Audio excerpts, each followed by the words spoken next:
Hey guys, ShadowRock here to chat with our good friend Ash Paulsen from GameXplain. How you doing, man? I'm doing just fine. I'm ready to rock on. How about you? Oh yeah. Yeah, when we get to the end of this month and into March, we're gonna be able to rock on a lot with both ZX Legacy Collection, which I heard you got to play early, and of course Rockman X Dive. It's gonna be crazy. Exactly. So, speaking of ZX Legacy Collection, which is the topic of this video, how much have you gotten to play of it? I've gotten to play quite a bit of it. I've, spent the last couple of weeks with it, put in, a couple dozen hours probably, a little more than that, and, it's been a blast. I just did the preview for GameXplain yesterday. The embargo for the previews was yesterday morning, and, yeah, people seem to be, I've been looking at the comments on the preview video, people seem to be pretty excited about it, happy with what they're seeing, and as you may have seen in my preview, I'm happy with what I've played so far. I'm limited in what I can talk about. We're not allowed to talk about any of the collection-specific elements like Z Chaser and the music player, the gallery content, stuff like that, but I have gotten a really good feel for how all 6 games in the collection play and the emulation and some of the stuff around that. So yeah, it's been a pretty positive impression so far. That's great to hear. And that's definitely what we're going to be focusing on, since like you just said, we can't talk about the collection elements. So let's just talk about like how the games play. Did you notice any input lag, or how did they run? Well, they all run great. I may not be the best person to ask about input lag. I didn't think that I didn't have any issues with the Classic or X collections on Switch, but apparently lots of people did. Like I was reading after the fact, like after other reviews and coverage came out, that people were complaining about how bad the X Legacy collection was because of input lag, and I, at least playing on Switch, didn't have any problems. I think I did on one TV. I played on my parents' TV one time when I went to go visit them, and that felt a little weird, but at least on my own TV and on handheld mode, I had no problems. So, I don't know, I may not be the best person to ask for this, but I've been playing ZX Collection on my TV for the past couple of weeks, and I don't feel any input lag with the Switch Pro controller. Or if there is any, it's absolutely minimal. So, I can't complain, but don't necessarily take that as confirmation of no input lag, because I don't have any equipment to, like, test that, you know? Yeah, when it comes to these emulation solutions, there's always going to be some kind of inherent lag just because you have to emulate the game. Unless it's a source port. Did you ever, like, get a feeling if, like, maybe this is emulation or a source port? I know people have been curious about that. I mean, I'm not really as much on the technical side of things. I know the specs that power the PS4 and the Switch and Xbox One and stuff, but that beyond that, I don't really go too much into the technical side of things. So I can't say whether it's. My guess is that it's emulation, but I mean, either way, these games feel to me, from my memories of playing them growing up and throughout the years, feel like they should. So, yeah, I mean, personally, no complaints so far, but I don't want to take that as, saying that I'm confirming there's no input lag or anything like that, because I can't say that for sure. Right. Yeah, I'm sure people will tear apart regardless, but, exactly. Like you, I didn't really have any problems with the X Legacy Collection. Maybe there's a little bit of lag there, but nothing unplayable by any means, and sounds like it'll be the same thing for Zero and ZX.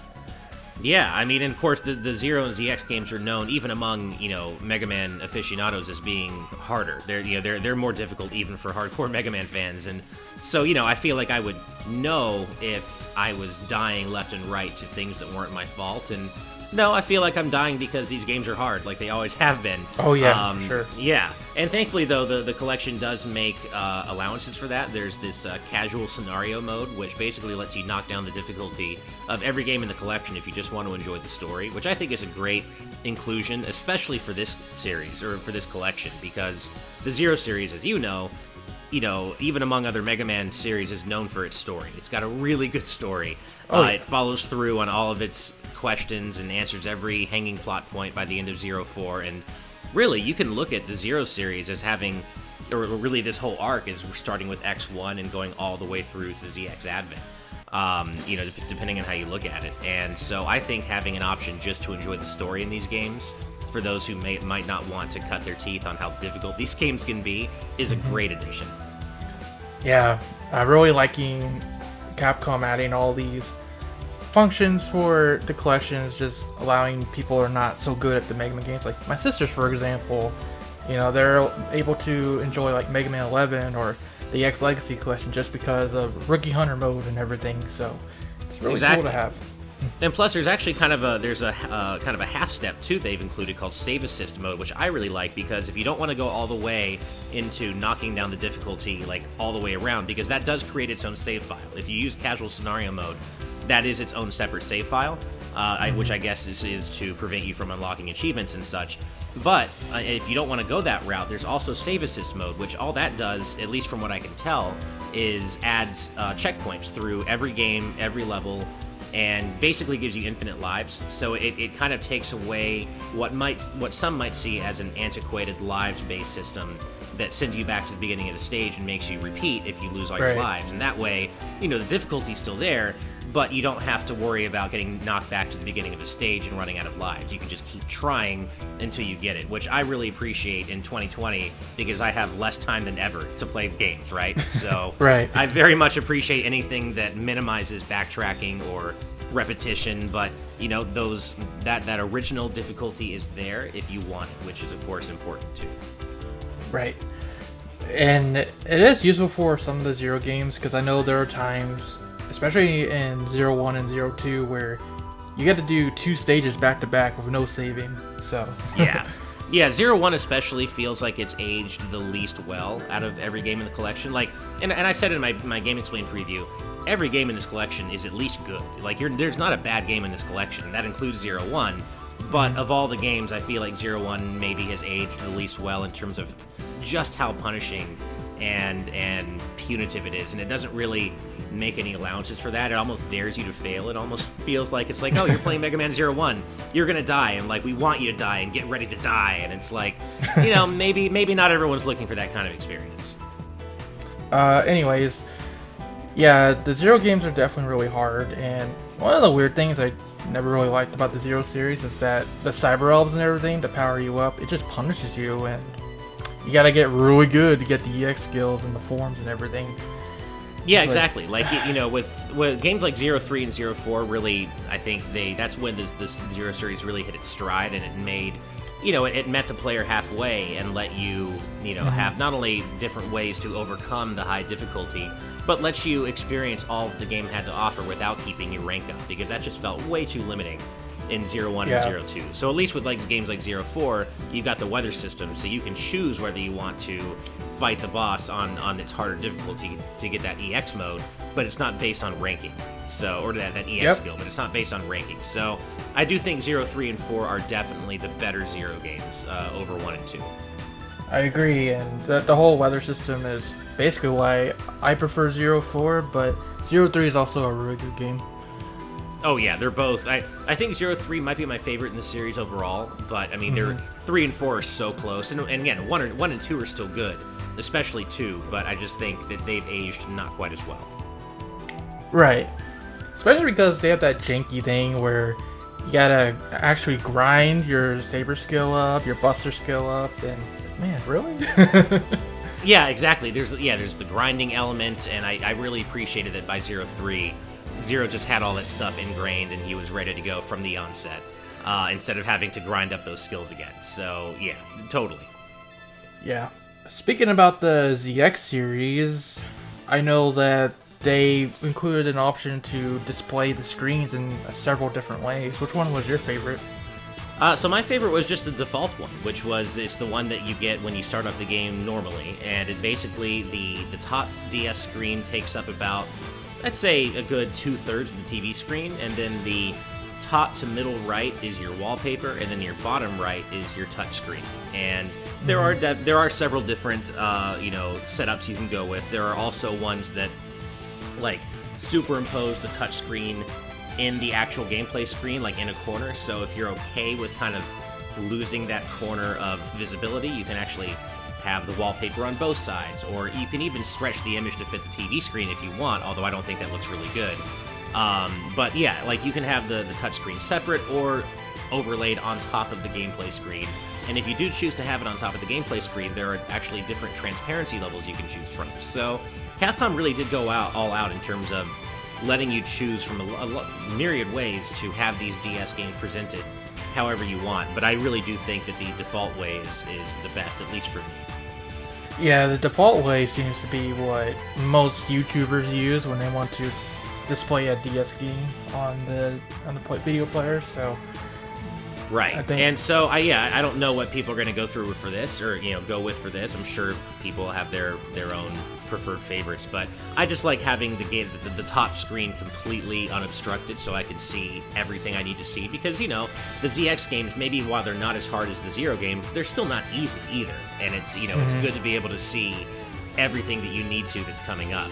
But one thing I do really like about the ZX games in this collection in general, and especially ZX Advent, is the touchscreen, the way the touchscreen's implemented. So basically, you've got a little cursor that's mapped to the right stick, and then you just press R3 to tap the touchscreen. So, to use A-Trans, all you have to do is just slide the right stick around and then just press R3 on whatever, boss icon or biometal icon you want to use, and it's instant. So it very much, very successfully recreates that experience of just pressing your thumb on whatever A-Trans transformation you want to use, and it's instant. So they've done a really good job implementing the touchscreen into the DS games.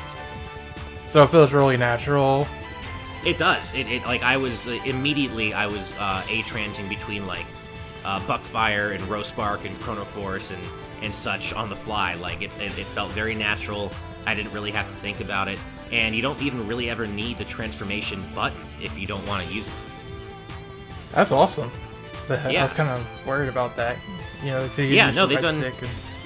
Yeah, no, it's and you can use it. You can use the transformation button if you want, if you prefer the animation. You can do that, but yeah, they've done a great job implementing the touchscreen, I have to say. I was curious, have you tried using the touchscreen on the Switch in handheld mode?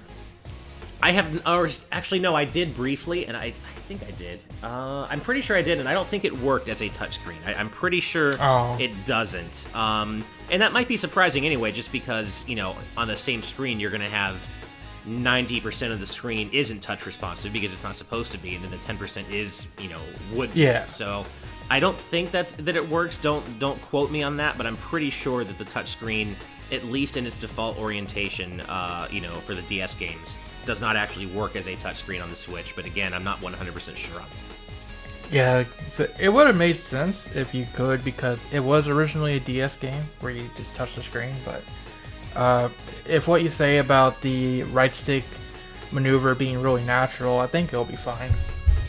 Yeah, exactly. I mean, I was playing on handheld mode as well, and first of all, the games look and run great in handheld mode, but even just using the right stick and pressing R3 to transform on handheld mode, it felt fine, so I had no issues with it. That's awesome. And how did the ZX games play in general? Is there any differences? No, I can't say they're really. I mean, I will say it's been longer since I've played the ZX games than it has the various Zero games, but from what I remember, I can't really find any differences. I don't really feel like there's any new slowdown or any new issues introduced by emulation or whatever solution they've gone with here. These games feel like they're supposed to, in my opinion, and it feels just as great dashing and running and dashing and jumping and shooting and everything around these giant expansive environments as it ever did on the DS. That's awesome. So definitely, we were talking about earlier about the input lag and everything, but the Zero, especially the Zero games, have a really great controls, very tight, very responsive. So, it's good to hear that they play well, because these games are literally going to live and die by how responsive the controls are. Exactly, and I have to say, I never felt as though I've lost any lives in any of these games in the collection due to any problems with the controls. The controls feel great to me. If I have any complaint about the controls, and I mentioned this in my GameXplain preview, it's the same thing as in the X collections, actually. You can't map anything to ZR or ZL. So for me, I'm an R dasher. So Me too. I set R to dash instantly, but unfortunately there just isn't. They let you set R and L, but not ZR or ZL, which again, not a deal breaker. It doesn't make me angry, but I do wish you could. Man, I swear, every time I review one of these 2D platformer games, I'm always like, why can't we map to ZL or ZR? Because I'm a ZL dasher myself. It's more comfortable for me that way. I can deal with L and R, but I just wish they would do that. Yeah, me too, and I don't know why they don't. It seems like such an easy thing to just include. I mean, I'm not a developer, of course. I can't say that for sure, but it feels to me like it shouldn't be much of an issue. By the way, I wanted to let you know that right now I'm actually messing with different screen layouts on handheld mode to see if the touchscreen works, and it doesn't. So Okay. the touchscreen does not work on the actual screen, Switch's screen in handheld mode. You still have to use the right stick. Okay, good to know. So yeah, no touchscreen. Yeah, no touchscreen. All right. But yeah, the ZL and ZR thing, I know I've talked about it in every review I've done that, didn't include it. And it seems like at least Inti Creates is starting to listen, because in Luminous Avenger X they included it, and they also patched it in for the Striker pack, so at least they're listening. Right, exactly. I mean, it would be a nice thing for them to do, for Capcom to do with this collection. Maybe we'll get an update after the fact, but, considering we never did for X Legacy Collection, I don't necessarily feel like that's going to be the case. Right. But one other thing about the controls I should mention is that most people are probably going to want to immediately go into the controls for all 4 Zero games and change them, because at least for the Pro Controller, the default controls being GBA games originally make no sense. Like, if you've ever played a Mega Man game before, you're gonna hate the controls the way they are in their default setup in each game. So, at least for the 4 Zero games, the first thing you're gonna want to do is go in and switch, like, jump to B and attack to Y and things like that. Exactly.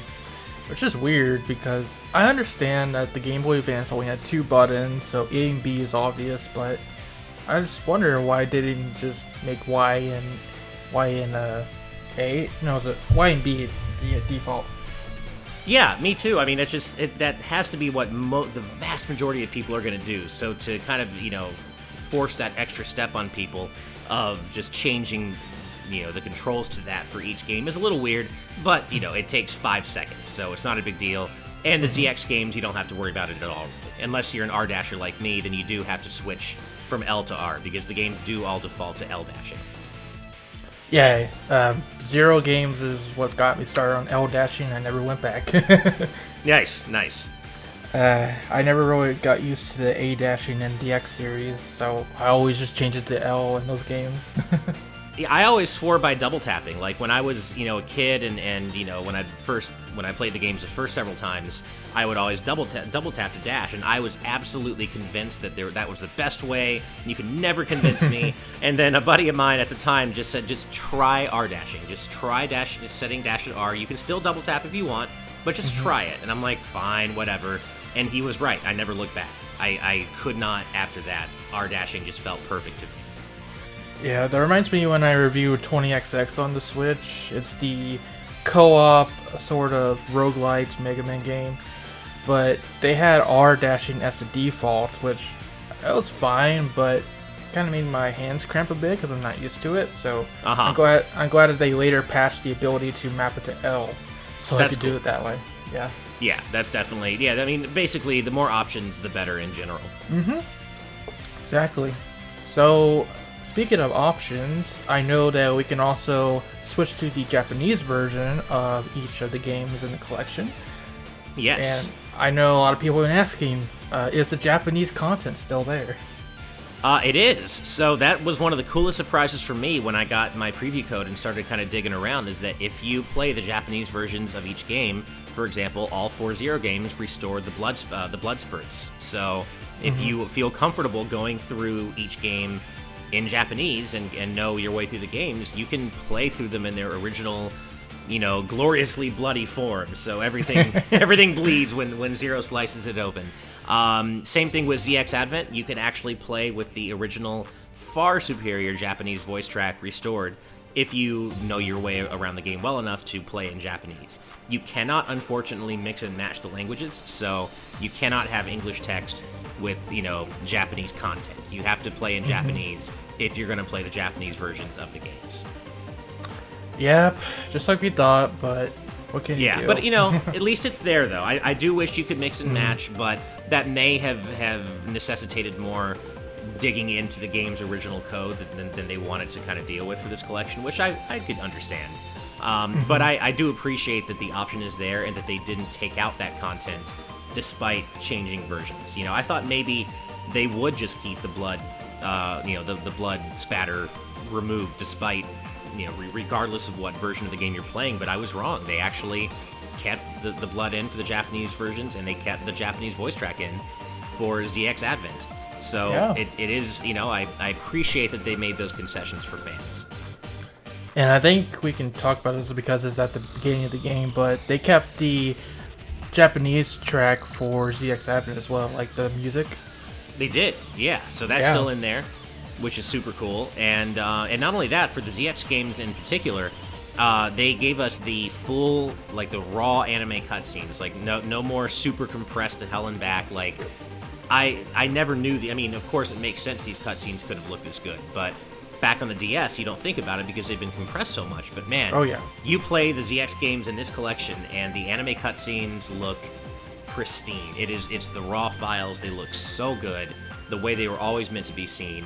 And on that note, the voice track, for better and worse, English, Japanese, whatever, uses mastered audio now. So it sounds so crisp and so clear, way beyond anything you ever heard in the original DS game, which you know already because I saw your video comparing the two.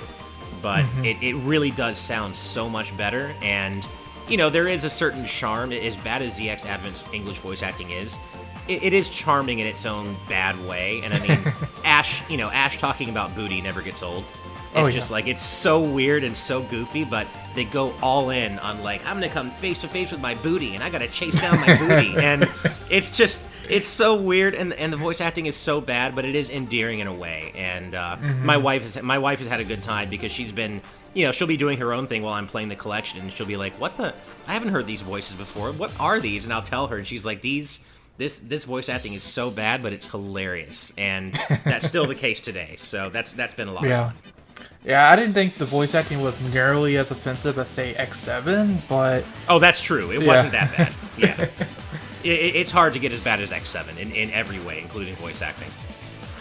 Although it is funny to note that Gray in ZX Advent is also X in X7. Oh, and you can tell because they are so... Gray is so whiny, and so is X in X7, and they have that same whiny demeanor. Oh, I can't stand Gray. Like... His English voice ruined that character for me. I much prefer Ash. Oh, yeah. Hashtag Team Ash. Booty. Exactly.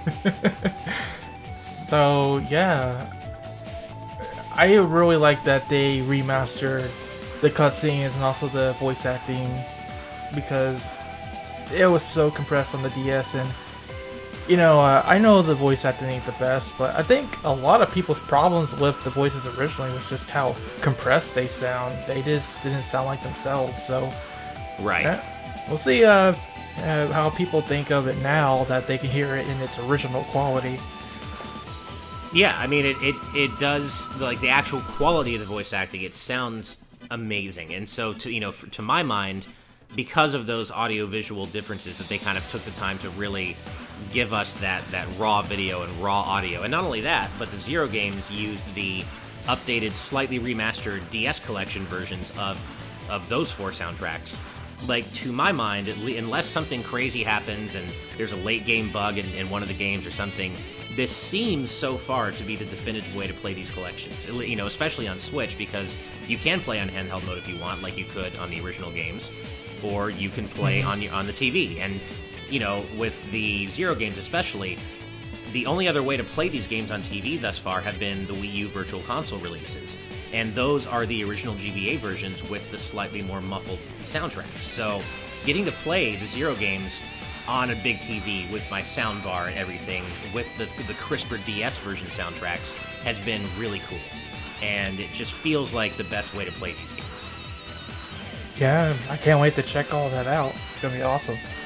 Yeah, so I'm pretty, like I said, I have not finished any of the games in the collection, specifically in the collection. Of course, I've played all these games plenty of times before this, but this is just a preview, and I can't say, if they all are perfect all throughout, but so far, this seems to be the definitive way to play these games. I agree, it definitely seems that way, especially for the ZX games with all the remastering they're doing. It really is the best way to play those games. Yeah, I mean, it really, like I said, the touchscreen stuff has been thoughtfully implemented, and the anime cutscenes look fantastic. The mastered audio sounds great. Like, all the excuse me, all the Legacy collections have been great. Like the classic 1 and 2, X 1 and 2. I mean, X Legacy Collection 2 has bad games, but that's not really the collection's fault.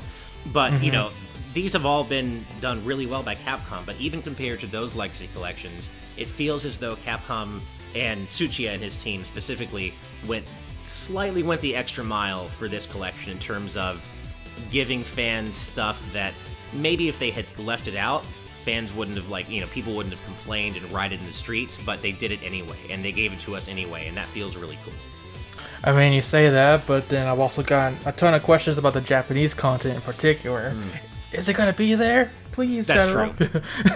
Yeah, I mean, well, there are always going to be fans who ride in the streets over anything, but this, it just feels like they could have not had the mastered audio and the raw video, and they could have not had the Japanese content, and there would have been people who've been pissed off for sure, but the collection in general still would have been well regarded and accepted well, but they still went the extra mile and included that stuff, and I just think that's really cool. And and not to mention the stuff like the 03 bonus cards, which I can't really get into that much, but that stuff is in the game, and you can unlock them and play with that content if you didn't play the DS collection. So it is really cool. They've got everything here.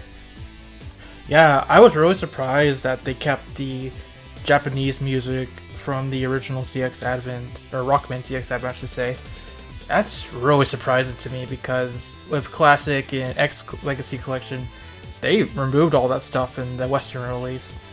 Yeah, I was surprised too when I went in and checked out that cutscene. I was like, wow, this original song is still here. That's so weird. Yeah, man. Because especially for X Legacy Collection, if you want the original X6 intro music, if you want the Japanese ones for X4 through X8, you had to import. Right. Now, to be clear, though, you do still have to play the games in Japanese if you want that. If you play the games in English, you're still going to get the English music for the cutscenes, but it is there if you're comfortable playing the game in Japanese. Yep. But it's really cool to know that they didn't cut any of that. Yeah. And yeah, I guess the last thing I want to ask is, how does it look on the TV compared to on the Switch handheld screen? So it depends on what filter you use, of course. For me, I'm a hashtag no filter kind of guy, right? So I don't like the Vaseline filter. But basically every game in the collection you get to choose from 2 filters or no filter. The first filter is that usual Vaseline, oily, glistening filter that all retro, collections seem to have to include. I don't think it looks good at all. No, it's trash. I definitely don't play with that. By the way, it feels weird to call it, DS games retro, but I guess there you go. Yeah, right. But yeah, so I don't play with the Vaseline filter. And then there's also, it's either a CRT filter or a computer monitor filter. It's one or the other. I can't quite remember. But either way, actually, I guess I can just check right now. But that filter looks good. If you're into CRT filters and that kind of thing, if you go for that kind of stuff in a collection, it's a CRT monitor. So as CRT filters go, if you're into that, I do think that this collection, as well as the X Legacy collections, do a really good job of approximating that effect. But for me, I'm a no filter kind of guy. I like those big chunky pixels. These are Inti Creates Mega Man games, right? I mean, Inti Creates is known for their incredible pixel animation. These games look beautiful, and so for me, I want those pixels, and they look great. I mean, you are gonna get, blown up graphics, of course, on a big TV. There's just no avoiding it, right? You're playing Right. games designed for a small screen on the GBA and 2 small screens on the DS. So you're going to see the pixels. Things are going to look a bit blurry. You know, the bigger the TV, the bigger the pixels are going to look, and I guess the quote-unquote worse the quality is going to get. Personally, I don't mind that, but yeah, you know, you know, none of the graphics have been redrawn or anything like that. So you are going to get those big chunky pixels, but I like that look. And on the Switch's screen in handheld mode, it looks like a lot closer to playing on the actual GBA or DS, because obviously, you know, your viewing area is condensed into a much smaller area, smaller space. Right. Yeah, the filters they had in X Legacy Collection, and this one, it's just not worth it. I don't know what they were thinking when they put all the press release screenshots in that filter. Well, it's weird. It feels like developers are almost scared of pixels, like in collections of older games like this, because they lead, like you said, all the PR and stuff. They lead with that Vaseline filter, and I think maybe the fear is that, well, you know, gamers in 2020 aren't going to, you know, they're not going to want those old school graphics. We have to smooth out any pixels we can, and maybe there are people out there who are like that, and for those people, I'm glad that filter's there. But I think, you know, a lot of this game's intended audience, they're friendly to pixels anyway. They probably play a lot of pixelated 2D platformers, and so for them, you know, that no filter approach is going to be the way to go for people like you and I, Right. and you and me. Yeah, there are definitely people out there that don't like the pixels. Like, I was reading another preview, and they were talking about how, oh, the pixels look bad on the 4K screen. Well, obviously, because the game's Obviously they're 1080p. I mean, what are you expecting? I mean, look, Yeah. I would love a remastering of the whole Zero series with, you know, sprites and backgrounds redrawn by Toru Nakayama as much as the next person, but that's not what this is. So I don't think there's any point in complaining about, you know, what is essentially the original game blown up on a giant TV. I think, you know, the fact that we now have access to all 6 of these games in a modern context wherever we want, I think that's the most important thing here. They seem to have been translated very well in terms of the emulation, the gameplay, the controls. You know, if you're the kind of person who's going to complain that pixelated graphics look bad on a big TV, or at least pixelated graphics designed for a Game Boy Advance and a DS look bad on a big TV, this collection's not for you, you know? Yeah.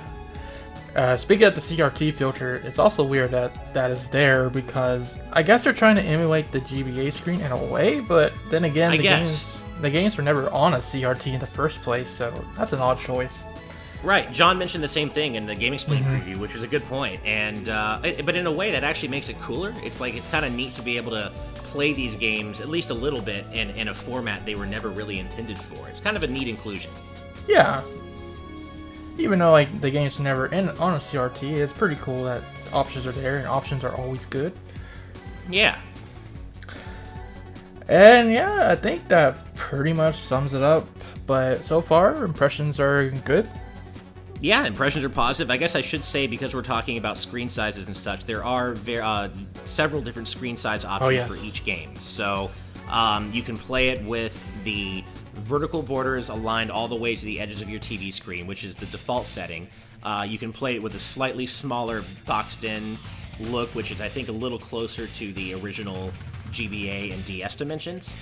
And then you can you can play them on a really small, like you can really box in the image and have a lot of black space or wallpaper space around the whole thing, if you don't mind. That's probably better for handheld mode, but you know, that really comes close to approximating the original GBA and DS screen sizes. And so that option is there, and it shrinks the pixels and makes the game's graphics look closer to what they were originally, even on a TV screen, if that's what you want. And then, of course, you can also stretch the image to fill your whole screen, which I never recommend under any circumstance. Oh, God, no.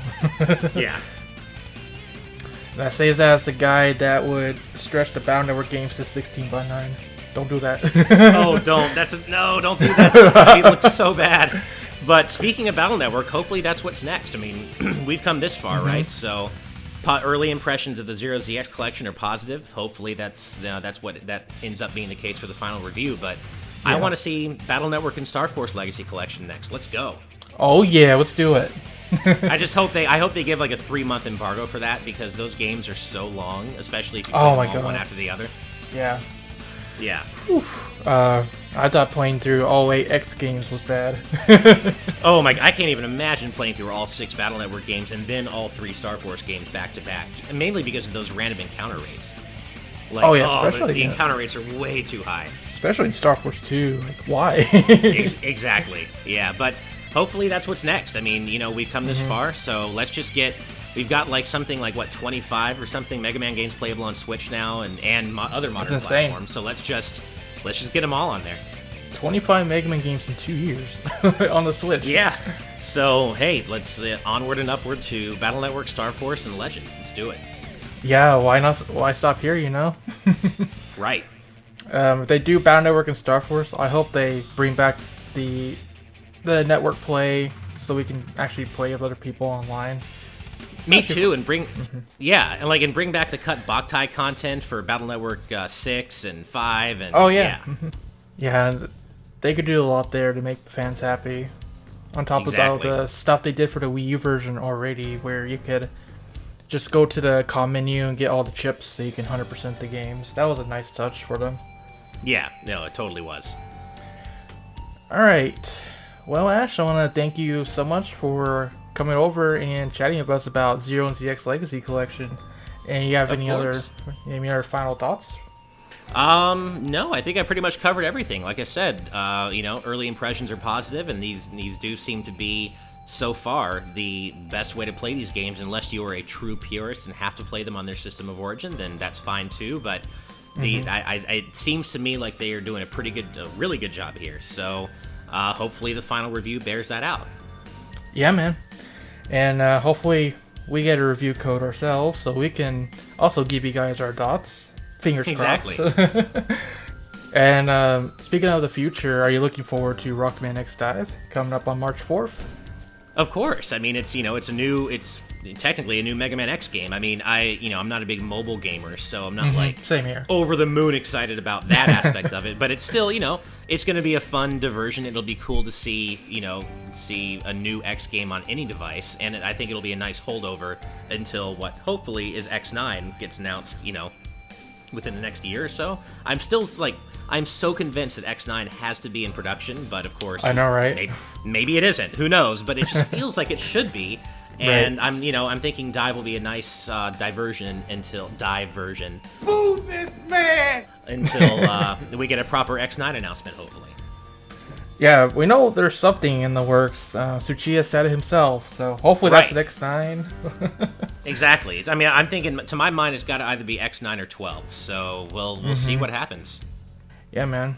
God forbid it's Mega Man powered up too, which wouldn't be bad, but I know, right? Well, I wish we'd gotten all those games back, when they were supposed to be made, right? When they wanted to remake the entire series in the powered up style and the Maverick Hunter X style for Classic, Classic and X. I do think that ship has sailed, but that would have been really nice. Yeah, I think like my friend here, Roger, said there's some elements in X Dive that kind of gives you a look at what could have been if there was a Maverick Hunter X2, like X1 Vile piloting the Goliath, for example, and stuff like that. Interesting. Yeah. Well, that pretty much does it for the video. So, Ash, where can they find you at?